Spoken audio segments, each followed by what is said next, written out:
How can we add new pages to existing documents in Affinity Publisher? The button is here on the left in the Pages menu. This menu may be folded like this or unfolded when you can see the preview of your pages. The button is just right here. Take a look. Add Pages. Click on it. You will get this pop-up window when you can decide how many pages do you want to add. Let's say 6 pages. Now you can decide you want to add this after or before and then number of the page. So I want to add 6 pages at the end, so after page number 5 in my case, and they will be all bound with master page A, as I got only one master page right now.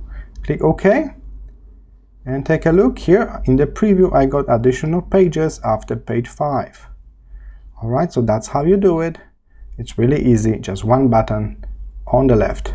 I hope this was helpful. See you in the next one.